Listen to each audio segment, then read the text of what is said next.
Bismillahirrahmanirrahim. Assalamualaikum warahmatullahi wabarakatuh.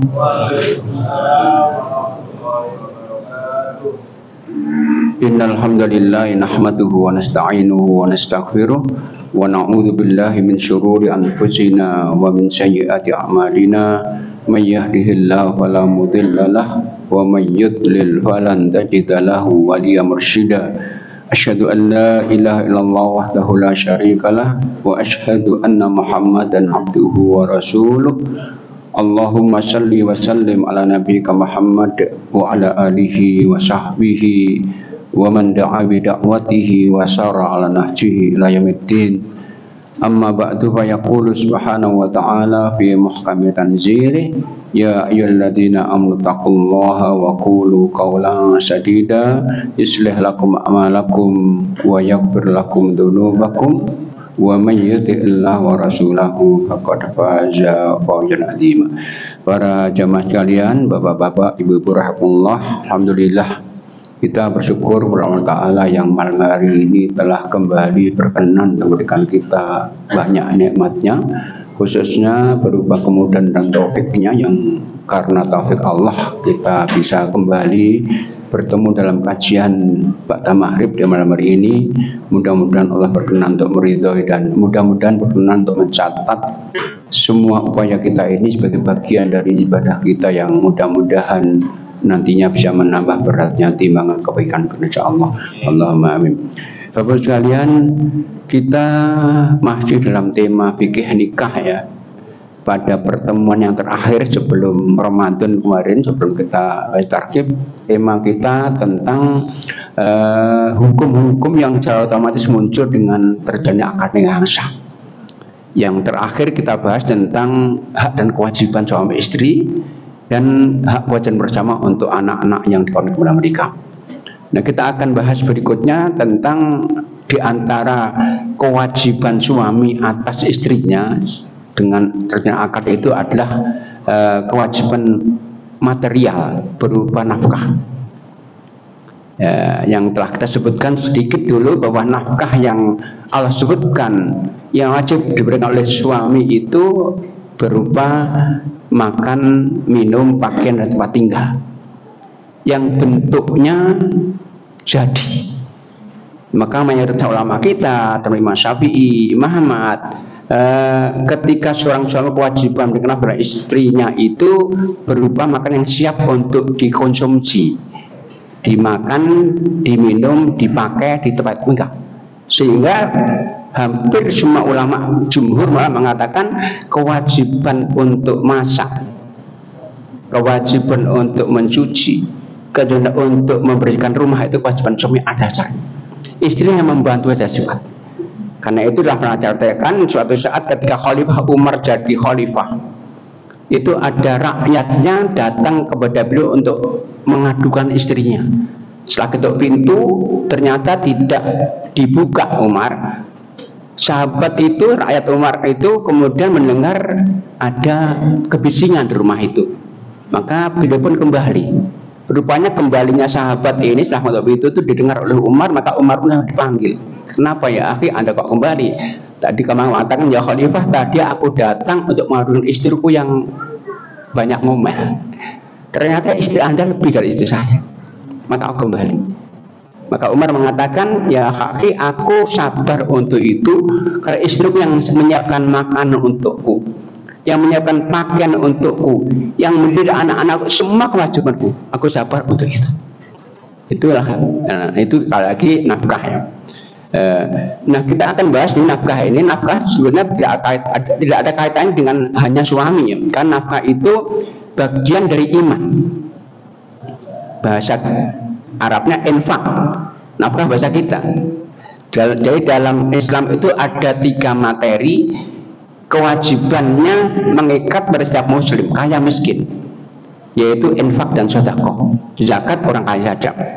Nah, karena itulah, karena infak itu mengikat setiap muslim kaya miskin, maka Allah sebutkan salah satu sifat, bahkan sifat pertama penghuni surga itu kata Allah surat yang ketiga 134, alladzina yunfikuna fis syarra'i wad dharra.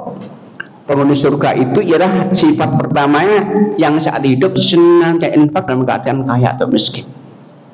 Karena itu ada satu peristiwa ketika Nabi pernah suatu saat mobilisasi dana untuk biaya sebuah proyek kebaikan. Kemudian tiba-tiba seorang sahabat yang sangat miskin datang menghadap beliau untuk minta izin tidak infak untuk kali itu saja. Maka Nabi mengatakan sahabat yang minta izin nggak infak itu wabima tadkhulul jannatin, dan kalau anda nggak infak anda mau masuk surga dengan apa? Ini bukti iman anda. Cuman pertanyaannya orang miskin harus infak apa? Ya, pertanyaan seperti ini ternyata pernah ditanyakan oleh sahabat miskin dulu kepada Nabi. Ya Nabi, kamu infak apa yang miskin? Yang bertanya itu Allah abadi dalam Al-Quran. Jawaban Allah surat yang kedua 219. Wa yas'alunaka madza yunfikun qul afwa. Mereka bertanya kepada Muhammad, apa yang harus kamu infakkan yang Nabi? Maka jawablah, ketika ada sisa. Jadi hanya orang miskin saja infaknya menunggu kalau ada sisa. Jika kalau dia punya uang 5.000 dengan 3.000 biar bisa makan minum, ada sisa 2.000, ada orang miskin yang butuh makan, wajib diinfakkan. Tapi orang-orang yang tidak miskin nggak boleh infaknya menunggu sisa. Maka Allah sebutkan sifat orang bertakwa, orang muslim itu yang nggak miskin itu ketika dapat harta, ada yang di awal disisihkan dulu sebelum dikonsumsi untuk keluarganya, untuk dialokasikan kepada mereka yang Allah nggak beri harta, yang minta dan nggak minta-minta. Surat 70 ayat 24-25 Allah katakan walladzina fi amwalihim haqqum ma'lum lis-sa'ili mahrum. Penghuni surga itu diantara sifatnya mereka di hartanya ada jumlah tertentu yang Allah yang dialokasikan untuk diberikan nanti kepada orang miskin yang minta dan nggak minta-minta. Nah itu nafkah, infak mengikat kita semuanya. Dan sifatnya ini kayak zakat. Kalau zakat ada persentasenya, 2,5%, 5%, 7,5%, ada yang 10%. Nah kalau infak tidak ada, berapa saja. Kalau zakat ada periodenya, setahun sekali, seperti peternak, seperti pemilik saham, seperti pemilik emas. Tapi ada yang siap panen petani. Tapi ada infak sifatnya harian. Karena bukti iman. Karena itu dalam hadis Bukhari Muslim Nabi mengatakan tentang infak ini bahwa mengikat kita harian. Dalam sebuah hadis Bukhari Muslim, ma min yaumin yusbihul ibadu illa wa malakani yanzilan. Enggak ada satu hari pun ketika seorang bisa hidup sampai pagi hari, yusbih pagi, kecuali ada dua malaikat yang mendatangi. Yang Allah utus turun dari langit ke bumi untuk datang mendatangi setiap kita pagi untuk berdoa. Kalau kita infak pagi itu, maka malaikat pertama doanya baik. Allahumma a'ti munfiqan khalafa. Ya Allah, berikanlah ganti kepada hambamu yang infak pagi ini. Tapi kalau kita nggak infak pagi itu, doa malaikat yang kedua doanya buruk. Dengan doanya Allahumma a'ti mumsikan talfa. Ya Allah, berikan kehancuran bagi hamba yang infak. Nah itu infak. Nah infak itu yang wajib itu ada dua macam. Atas diri kita sendiri. Bagaimana kalau kita nggak bisa makan, yang harus infak untuk makan. Dan atas orang lain. Nah ini berdasarkan hadis yang sahih di mana mengatakan ibda bi nafsika tsumma biman taul. Mulailah dari dirimu sendiri, baru kemudian kepada mereka yang di bawah tanggung jawabmu. Nah, sebab wajibnya infak itu apa? Pertama, karena untuk orang lain maksudnya, bukan untuk diri. Jadi kepada orang itu apa? Pertama, karena hubungan suami istri otomatis. Sejak akad itu terlaksana dengan sah, maka semua kewajiban materi atas suami, nggak ada istri memberikan suami tadi. Maka itu mulai biaya pernikahan, mulai mahar, infak harian itu kewajiban istri. Maka kalau ada suami istri itu sama-sama punya harta, maka harta istri utuh. Karena semua kebutuhan rumah tanggung jawab suami. Tidak boleh suami bagi-bagi dengan istrinya. Infak untuk listrik Anda, SPP saya enggak. Semua kewajiban istri kalau mau silahkan sukarela membantu suaminya, tapi tidak ada kewajiban. Nah, maka dari awal ada pemisahan harta, nggak boleh digabungkan. Ya, itu jadi itu maka itu kewajiban pertama, yaitu infak wajib karena yang kedua infak wajib karena kerabat. Jadi dalam Islam juga sama, seorang laki-laki itu mempunyai kewajiban infak kepada kerabatnya. Kerabat di sini ada perbedaan pendapat ulama kita. Kalau Imam Syafi'i ke atas ke bawah, bapak, ibu, kakek, nenek, anak, cucu, itu kewajiban seseorang. Maka itu nggak boleh zakat seorang diberikan kepada bapaknya, ibunya, kakeknya, cucunya, karena kewajibannya dia diberikan dulu. Itu Imam Syafi'i, bahkan ada sebagian ulama semua ahli waris jadi kewajiban. Maka ketika seorang wanita punya suami, suaminya meninggal, nggak ada yang maka tanggung jawab kakaknya kalau dia ada infaknya. Kalau bapaknya udah nggak ada, dulu infak kerabat. Kemudian ada infak wajib karena kebutuhan. Nah ini yang mengikat setiap kita meskipun miskin. Maka dikaitkan dengan iman, dikatakan bahwa ayat la yu'minu man bata syab'ana wajaruhu wajahnya. Tidak sempurna iman seorang itu kalau bisa tidur kenyang sementara tahu tetangganya kelaparan. Maka wajib infak itu atas kebutuhan orang itu. Bahkan ini termasuk orang kafir yang zimmi, itu kewajiban kita untuk menutup kebutuhannya kalau kita tahu. Berikutnya adalah kita akan bahas nafkah istri ya. Jadi apabila sebuah pernikahan telah sah secara syar'i, maka seorang suami berkewajiban untuk memberikan nafkah kepada istrinya, baik istrinya atau muslimah atau ahlul kitab. Kalau itu sudah di negara Islam ya, karena dalam Islam itu diperbolehkan seorang laki-laki muslim nikah dengan wanita ahlul kitab. Kalau di negara Indonesia umum itu mengharamkan itu, ada kode. Berikutnya dasarnya apa nafkah itu? Dasarnya banyak, Qur'annya banyak, hadisnya banyak. Di antara Qur'an yang menampakkan tentang kewajiban nafkah itu adalah surat Al-Baqarah ayatnya 233.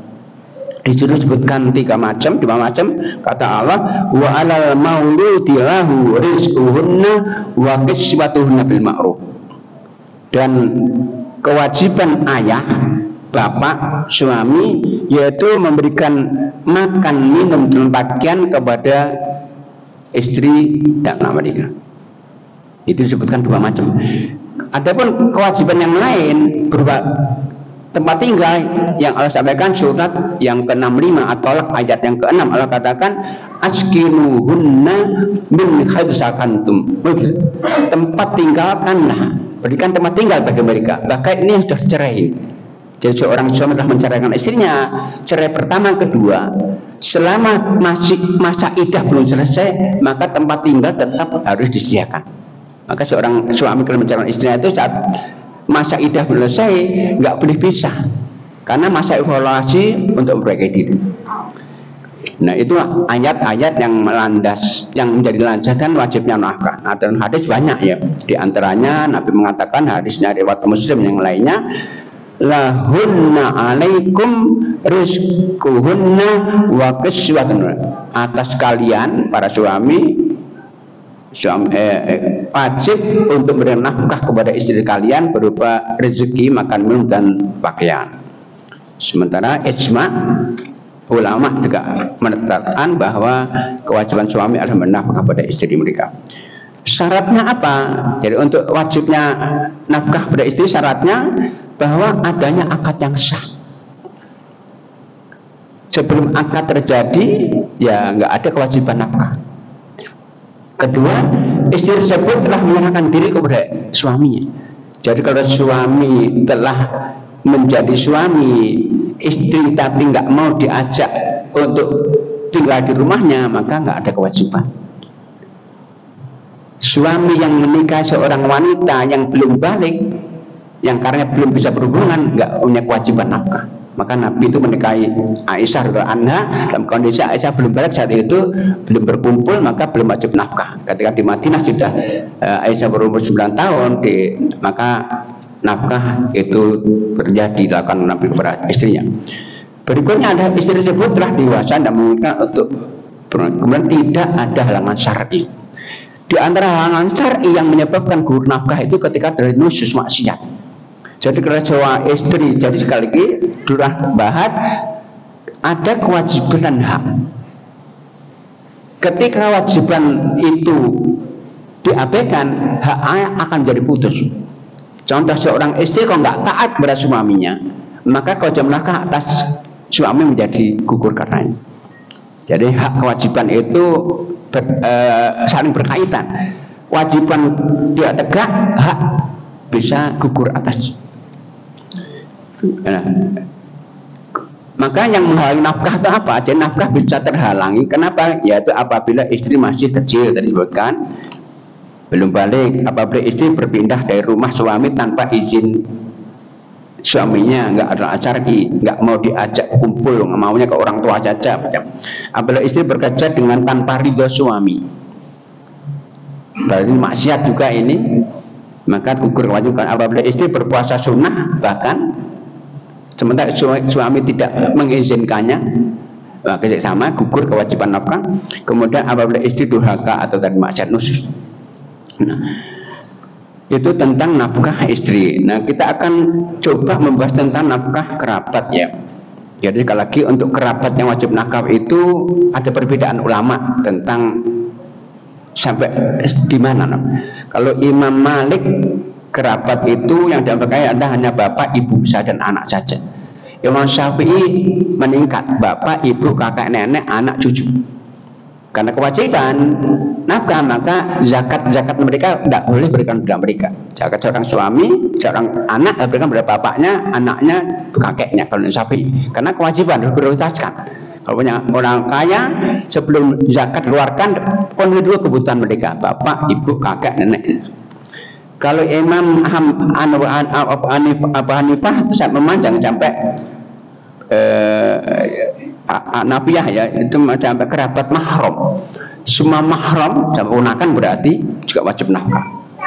Hanabilah semua ahli waris. Nah, hanya saja wajib nafkah pada kerabat itu syaratnya pertama adanya hubungan kerabat tadi, kemudian adanya kelebihan nafkah.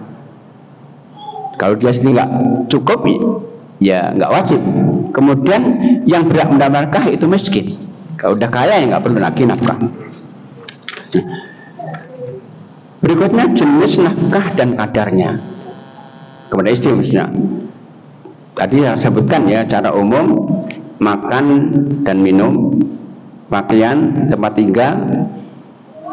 Kalau suami istri itu tidak siap untuk melaksanakan kewajiban rumah tangga, nggak siap untuk bekerja di rumah tangganya, karena pada hakikatnya adalah kewajiban suami, nggak bisa masak, nggak bisa yang lainnya, maka suami wajib menyiapkan untuk pembantu. Maka biaya pembantu bagi istri yang nggak siap atau nggak mampu untuk melakukan pekerjaan suami, membantu pekerjaan itu menjadi pengurang harta zakat suami. Kemudian juga tentunya nafkah berupa alat-alat kebersihan dan alat rumah tangga yang merupakan kebutuhan. Nah, sekali lagi ini penetapan nafkah tersebut dasarnya tadi telah sebutkan beberapa ayat yang telah sebutkan. Itu kurang lebih ya tentang hukum yang terakhir yang kita bahas, yang muncul dengan akad nikah. Yang lainnya sudah kita bahas semuanya. Nah, karena itu kita setelah bahas tentang hak ini, tentang hukum yang muncul dengan akad nikah, kita akan bahas hukum yang lain tentang pernikahan masih, yaitu kaitan dengan talak, hukum dan konsekuensinya. Jadi perselisihan antara suami istri adalah masalah yang bisa terjadi pada keluarga siapa, termasuk keluarga Nabi. Dan keluarga Nabi. Dan Islam mengakui kemungkinan terjadinya perselisihan itu. Namun Islam telah mengajarkan kepada kita langkah-langkah antisipasi yang harusnya ditempuh pada saat terjadi perselisihan itu. Maka ketika ada masalah keluarga, kata kuncinya ada dua. Pertama, komunikasi. Kemudian artinya apa? Suami istri itu harus siap untuk saling memberikan masukan dan diberi masukan. Maka dari masalah harus segera dibangun komunikasi itu. Ketika komunikasi itu tertutup, maka masalah akan menjadi bahkan bertahun membesar. Jadi tergerak komunikasikan untuk saling memberi masukan dan masukan. Yang kedua, saling memahami. Artinya bahwa kita itu manusia yang enggak sempurna. Sebenarnya cuma pasangan enggak sempurna, maka jangan kita melihat kekurangan saja. Tutup orang pasangan kita dengan kebaikan yang dimilikinya. Karena kalau kita lihat kekurangan maka akan selesai. Karena itu perceraian itu dalam Islam menjadi solusi yang terakhir sekali ketika upaya perbaikan maksimal enggak bisa ditempuh. Jadi sekali lagi, perceraian atau talak itu adalah solusi terakhir sekali yang bisa ditempuh setelah upaya perbaikan optimal tidak lagi bisa memberikan solusi.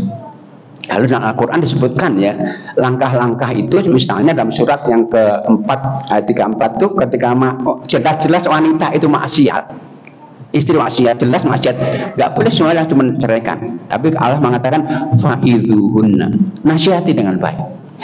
Nasihat baik nggak bisa memberikan kebaikan, nggak memperbaiki maksiatnya istri, maka wahjuruhunna masjid, bisa rancang, biarkan.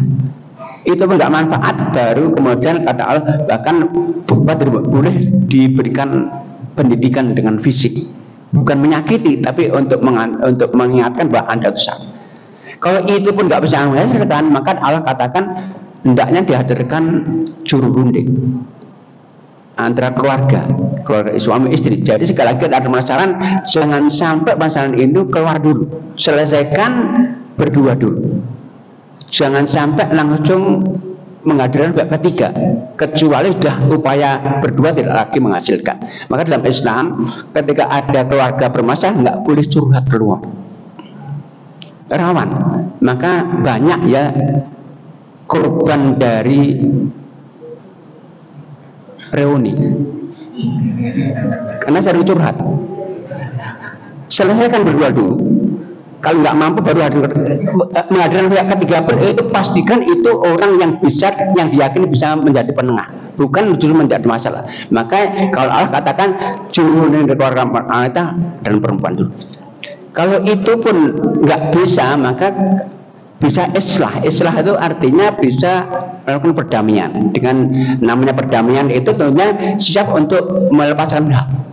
Nah, itu dalam Al-Quran begitu, dan tahapannya banyak sekali. Nah, karena suami itu kepala keluarga, maka ketika terjadi permasalahan keluarga, maka suami harus mengambil inisiatif dulu untuk mencari upaya kedamaian. Dan ada satu Nabi namanya contoh. Jadi Nabi itu ya karena beliau itu sebagai teladan kita, juga dalam hal ini menjadi teladan. Jadi Nabi itu ketika ada masalah keluarga, bahasa yang dipakai pun untuk menjelaskan dibedakan. Saat istrinya itu marah atau saat dia nggak marah, beda bahasanya.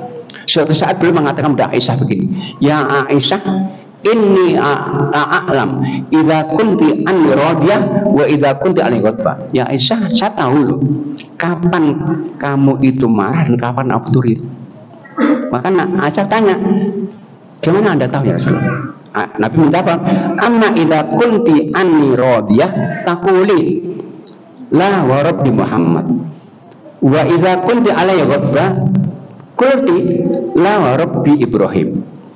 Aisyah, aku tahu kalau kamu tuh ridho kepadaku, kau bersumpah mesti kamu mengatakan demi Tuhannya Muhammad. Tapi kalau kau marah, bersumpah mengatakan demi Tuhannya Ibrahim, gak disebut lagi Muhammad. Akhirnya bahasa yang dipakai beda. Maka Aisyah, benarnya Aisyah. Itu artinya bahasa itu berpengaruh ya. Bahasa komunikasi itu sangat penting sekali. Bahasa-bahasa yang dipakai oleh suami istri, dan itu intinya harus lemah lembut.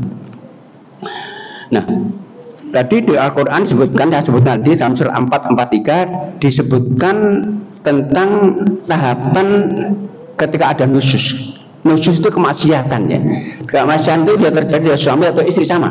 Jadi nusyus itu bukan dari istri, dari suami juga bisa terjadi. Suami kasar, suami suka marah-marah, menafkahkan nusyus.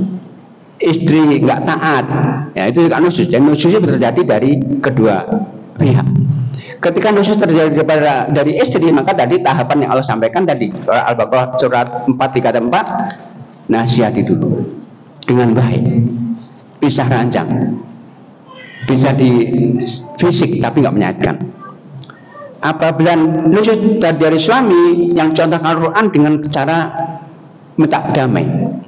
Jadi misalnya istri menggugurkan sebagian haknya, nggak apa-apa lah, hak nafkah saya dikurangi asal Anda nggak nusyuz. Jadi ketika suami nusyuz suka kasar misalnya, maka bisa tadi ustaz wajah damai itu inisiatif istri. Jangan marah-marah terus, nggak apa-apa dikurangi nafkah saya. Mungkin hak menginapnya dikurangi. Kalau suami itu mungkin punya lebih dari istri misalnya, jadi bisa terjadi. Ya, Allah katakan dalam Al-Quran surat yang ke-4 128, wa ilim ra'atun khafat min ba'liha nusyuzan, ketika seorang istri takut suaminya nusyuz ayarodon atau acuh tak acuh, fala junah alaihi, maka tidak apa kalau mengambil inisiatif damai. Ayuslih bayan wasulha, wasul damai itu lebih baik. Meskipun manusia itu cenderungnya bakhil, tapi gara-gara keinginan damai nggak apa-apa dikurangi nafkahnya.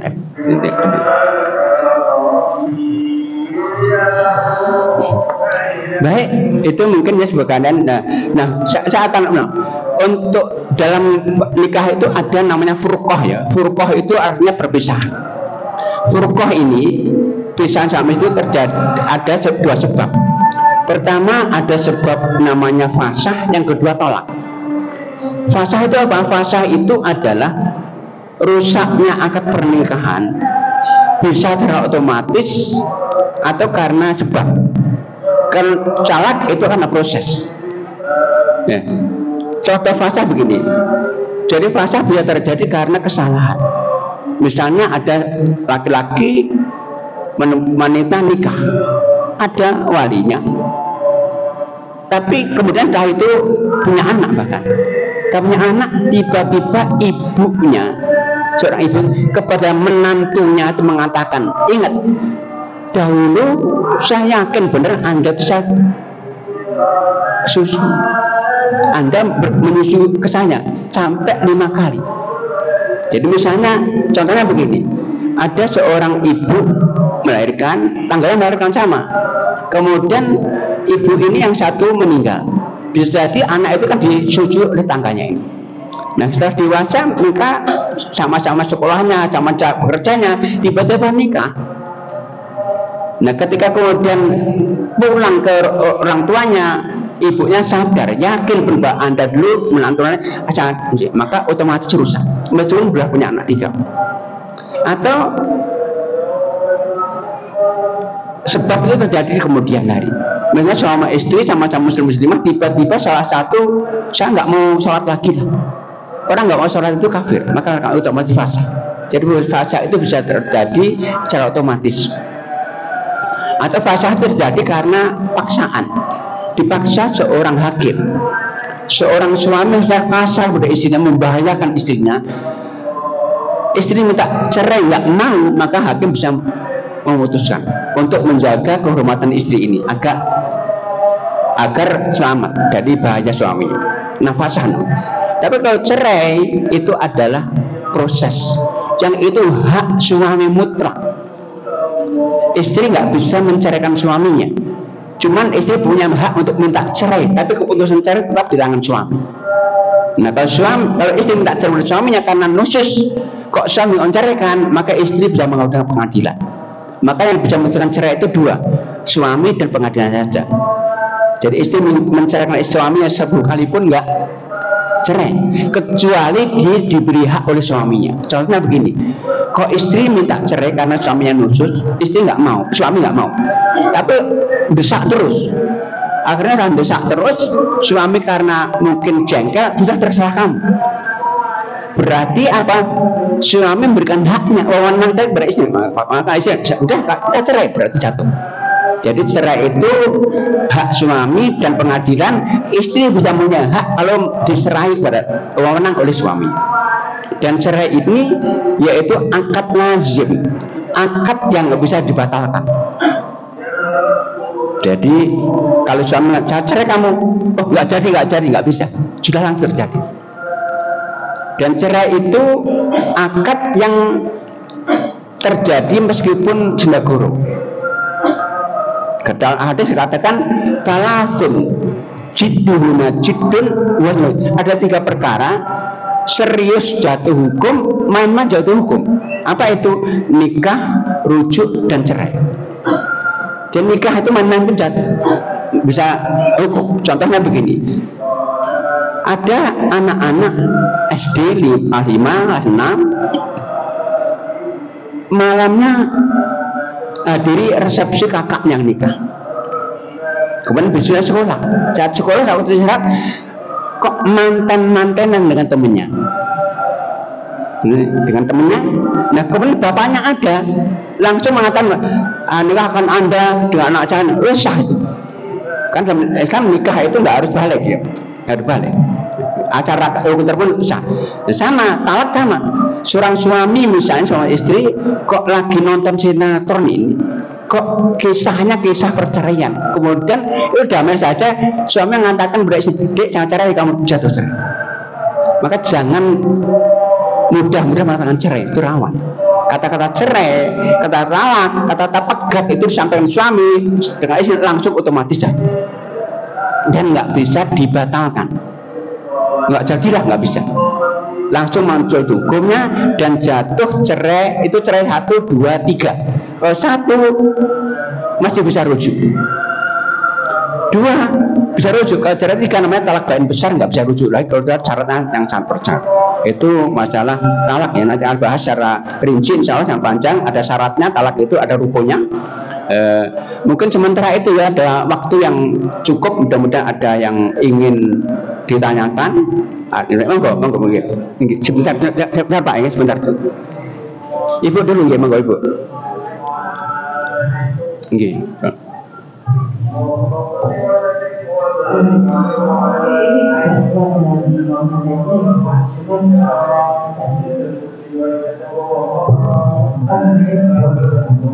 Yang mau saya tanyakan adalah apakah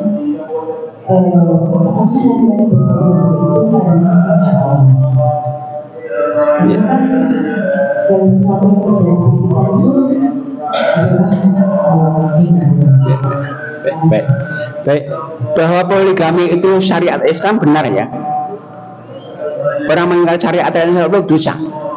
Oh bukan syariat enggak, cuman masalahnya terkenal apakah poligami takdir Allah atau bukan, itu kan? Iya, takdir atau bukan gitu. Jadi begini, takdir Allah itu ketentuan Allah SWT yang tidak pernah berikan kepada hambanya, tidak pernah beritakan hambanya. Jadi dalam riwayat Sahih, makhluk pertama yang Allah ciptakan itu kolam namanya, pena. Allah katakan tulislah, ini 50.000 tahun sebelum langit bumi ada. Tulislah kepada tulislah ya kolam. Apa? Semua yang akan terjadi sampai akhir kiamat nanti. Sehingga ini takdir rahasia Allah yang tidak pernah Allah berikan kepada manusia, nggak pernah beritakan. Ini wilayah Allah, maka kita jangan coba untuk ngambil wilayah Allah. Ini wilayah kita apa? Berbuat saja. Kalau ibu tanya apakah poligami takdir, apakah nikah takdir juga? Nah, tanya juga apakah kafir dan takdir? Nah begini, takdir itu ada 2 macam. Ada yang mubrom, ada yang mu'alak. Mubrom itu takdir yang kita nggak punya pilihan. Saya ingin jadi laki-laki lah, saya ingin jadi anaknya ustadz dah, nggak bisa. Takdir mubrom, nggak pernah pilihan. Laki-laki, perempuan, hitam, putih, misalnya mancung, pesek itu nggak bisa kita milih pesek aja, nggak bisa. Yang kedua takdirnya mu'alak, takdir berkaitan dengan kehendak. Iman itu pilihan atau paksaan? Pilihan, nah itu takdir. Karena apa? Allah katakan Al-Quran surat yang ke-18 ayat 29. Wa qulil haqqu mir rabbikum faman syaa'a falyu'min wa man syaa'a yakfur. Katakan Muhammad, kebenaran dari Allah. Kalau iman silahkan, nggak iman silahkan. Jadi kita itu oleh Allah berikan 3 anggota badan yang dengan 3 ini kita bisa memilih. Apa itu? Mata, pendengaran, dan nurani. Allah katakan di surat yang ke-16 ayat 78. Katakan wallahu akhrajakum min butun wa ja'alakum sam'a wal absar wal ibra. Allah jadikan kan sam'a pendengaran, wal basara penglihatan, wal fuad hati. Yang dengan itu akan bersyukur menikmatinya, manfaatkan. Dengan diberi ini Allah utus rasul untuk menjelaskan ini yang benar, ini yang salah. Maka silahkan pilih. Maka pilihan kita, iman itu pilihan kita. Maka jangan saya dalam kafir, ya pilihan Anda kafir kok. Cuman apakah kita kafir atau mukmin itu Allah tahu nggak sebelum kita milih? Tahu nggak? Tahu. Jadi yang akan terjadi sampai hari kiamat nanti telah dicatat semuanya. Itu sudah tulisan Allah. Cuman ketentuan itu bisa karena pilihan kita. Poligami itu pilihan atau paksaan Allah? Nikah itu pilihan paksaan Allah? Pilihan. Teman, maka ini takdir itu bisa kita lakukan. Takdir Allah itu salah terjadi. Jangan saya takdirnya kafir enggak. Jadi begini contohnya. Ketika Umar itu jadi khalifah, terjadi di Syam itu penyakit wabah taun namanya. Nah, ketika Umar mau berangkat dengan rombongan ke Syam, maka diberitahukan oleh khalifah waktu itu Abu Bakar Jarrah di Syam sedang ada penyakit taun. Maka Umar dengan rombongan akan kembali. Setelah kembali maka Abu Bakar protes, ya Umar, apa engkau akan lari dari qadar Allah? Ini qadar Allah ini. Maka Umar menjawabnya dengan logika begini, ya Abu Bakar, kalau Anda punya unta, kemudian Anda mengembalakan unta di tempat ternyata tandus, bukanlah itu qadar Allah? Benar. Nah, karena tandus Anda pindahkan ke tempat yang subur, bukanlah qadar Allah? Benar. Demikian juga saya lari satu qadar ke qadar yang lain. Maka kalau ibu dipukul jangan qadar Allah ini, bukan begitu. Ini indah. Upaya itu qadar Allah. Ini mana qadar mu'alaq, tergantung dengan pilihan kita. Maka poligami juga pilihan, Bu. Pilihan bukan paksaan. Maka ibu kalau di poligami itu pilihan ibu, mau atau enggak mau. Bukan begitu, enggak begitu. Ya pilihan aja bahwa poligami itu ada syariat, benar. Cuman itu pilihan, mau nggak mau itu pilihan. Bisa dipahami gitu ya. Nah, cuman takdir Allah itu yang dikatakan buruk dan baik itu nisbahnya bukan kepada Allah, kepada manusia. Bagi Allah semua takdir baik. Maka Nabi mengatakan ajaban li amril mukmin. Sungguh mengagumkan cuma urusan mukmin, cuma baik semuanya. Ketika Allah berikan takdir baik, bersyukur dia. Maka itu kebaikan. Ketika takdir buruk, meski kamu sudah sabar dia, kebaikan. Maka takdir baik buruk itu sebanyak Allah cuma baik. Maka takdir buruk kita sabar itu kebaikan. Baik kita syukur itu kebaikan. Gitu. Maka jangan ini. Dan sama tadi, poligami itu adalah syariat dan dia pilihan. Nah, pilihan itu kalau sudah pilih menjadi berarti takdir Allah, sudah pilih. Maka jangan pernah kita menyalahkan Allah. Allah kok Anda Anda siksa. Nah, karena Anda milih kafir itu, siksa. Maka Allah katakan manihtada fa innama yahtasafi wa man dhalla fa innama. Orang yang dapat melakukan petunjuk dapat pahala, melakukan kemaksiatan dapat siksa. Ada yang lain mungkin menambahkan, bertanya, ini enggak terus. Kalau kita bicara masalah ini ya Pak, seperti misalnya mati itu adalah takdir yang tidak bisa diubah, karena itu sudah tertulis. Dan mati itu setiap orang berbeda. Ada yang mati yang sedih, ada yang sakit, ada pun yang berbeda. Ketika ada seseorang yang mati, pasti ada pelaku yang membunuh. Ya nggak Pak? Gimana? Jadi kan ada misalnya ada orang yang matinya terbunuh, berarti dia kan bunuh memang. Nah, orang yang membunuh ini itu bagaimana? Jadi benar Bu, benar bahwa hidup mati itu adalah takdir Allah. Itu bukan pilihan ya. Maksud saya si pelaku tadi. Kita tadi bicara tentang pilihan. Jadi wilayah kita itu apa? Berusaha. Maka kalau kita ingin di akhirat baik, upayakan untuk mati baik. Kalau ingin di akhirat buruk, ya carilah mati buruk. Mana husnul khotimah, dan itu pilihan, upaya kita. Nah, kalau orang Muslim itu saling membunuh, ya tanya bunuh. Nabi mengatakan, "Idza taqal musliman bisayfihima faqatil maqtul finnar." Kalau ada orang Muslim ketemu dengan pedang mereka, terbunuh membunuh sama neraka. Dalam neraka. Saya tanya ya Nabi, yang membunuh ya. Kenapa yang terbunuh? Karena dia ingin membunuh juga. Niat menentukan. Jadi sekali lagi, kita tuh yang paling penting bagaimana kita mati baik. Bukan hidup baik gampang. Sementara saja kok. Mati baik yang menentukan di akhir. Kenapa? Karena Nabi mengatakan yub'atsu kullu abdin ala ma mata. Orang di akhirat itu kebaikan tertentukan pada bagaimana dia mati. Maka husnul khotimah menjadi upaya. Dan itu hanya bisa dengan istiqomah saja. Ada yang lain menambahkan mungkin? Sama. Pertanyaan sama. Bapak juga tanya poligami juga rupanya. Ada yang aduh, poligami kan. Ini wanitanya kan yang laki-laki itu kan dia, apakah dia mempoligami istri atau enggak. Kemudian si wanitanya juga ternyata dia juga, dia menerima itu atau tidak. Nah, menurut saya kan lebih mulia yang mana untuk si wanita ini, sabar dengan matinya atau dia mengambil putusan yang menolak. Jadi pertanyaannya Bapak, bagaimana lebih baik dipoligami atau menolak? Yang pertanyaan pertama dulu ada laki-laki poligami memenuhi syaratnya enggak? Jadi poligami ada syaratnya Bapak. Syaratnya apa ya? Pertama harus adil kan? Ada ketentuan. Kalau enggak adil satu, maka Nabi itu istrinya banyak. Karena beliau manusia sekadang lupa. Karena takut enggak adil, Nabi kadang tanya, giliran saya malam ini di mana ya?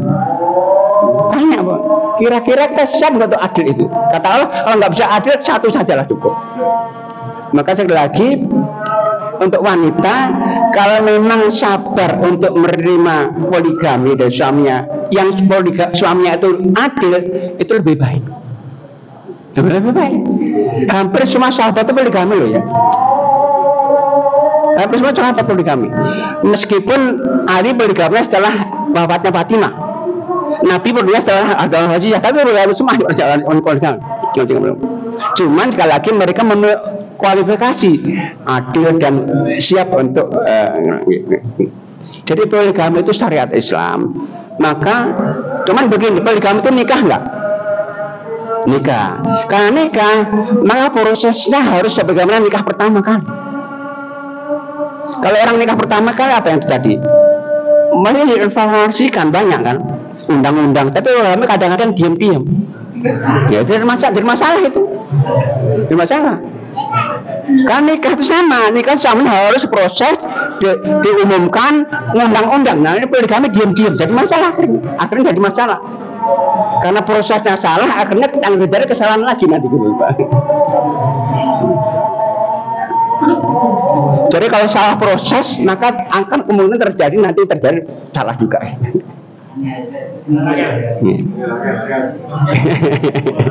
Baik, mungkin ada yang lain ngomong nggak Bapak?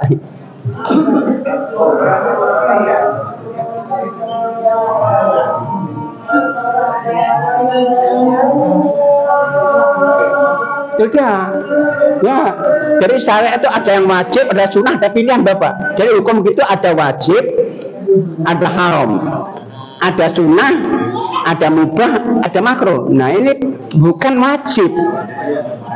Maka mubah itu akan tergantung kondisi masing-masing. Jadi bukan kalau apa kami enggak boleh kamu mengingkari syariat, bukan. Sama bapak kalau enggak sholat sunnah ba'da maghrib, enggak sampai syariat bukan. Baik, baik. Ada yang lain mungkin? Gimana? Iya, oke ibu. Iya, silakan ibu. Iya. Waalaikumsalam. Iya.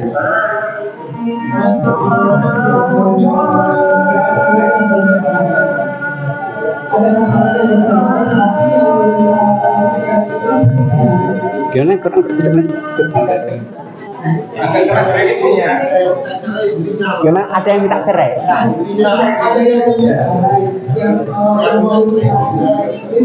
Ya.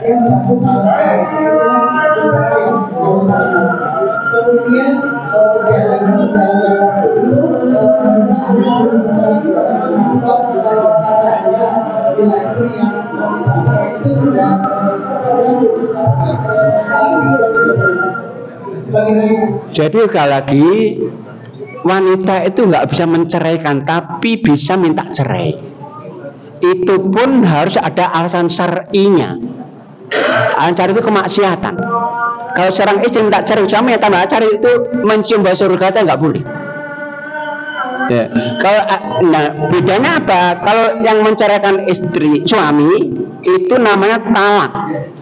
Kalau menceraikan istri namanya fasah. Artinya apa? Kalau talak dari suami itu ada 1, 2, 3. Talak 1 namanya talak roj'i.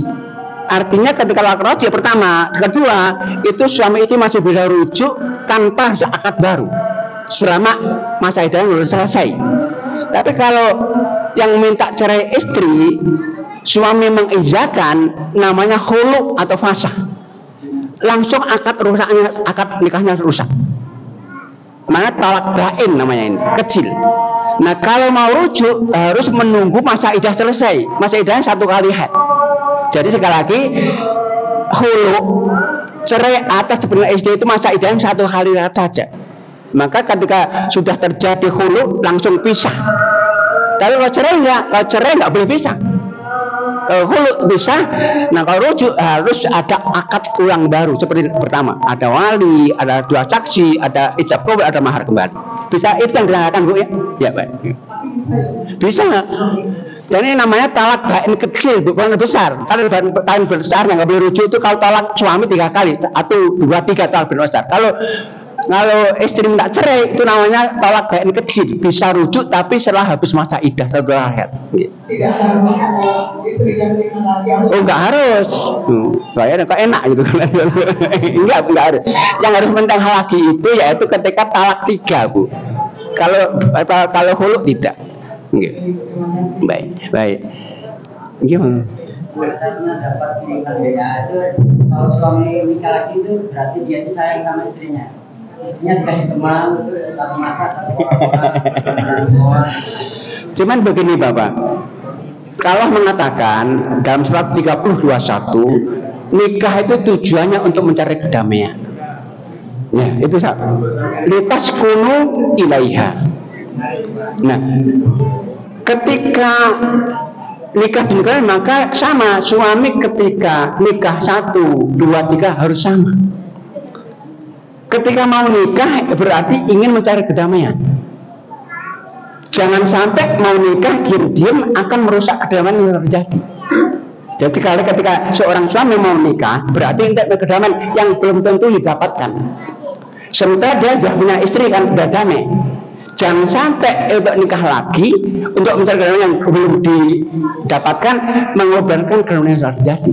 Maka nikah diam-diam itu akan membuat kedamaian yang rusak yang sudah terjadi. Maka jangan nikah dua dengan diam-diam. Komunikasi dengan suami istri dulu. Ya kalau jangan nikah. Artinya apa? Yang damai itu akan rusak gara-gara nikah lagi. Kan rusak mereka. Sementara nikah yang kedua belum tentu damai kan.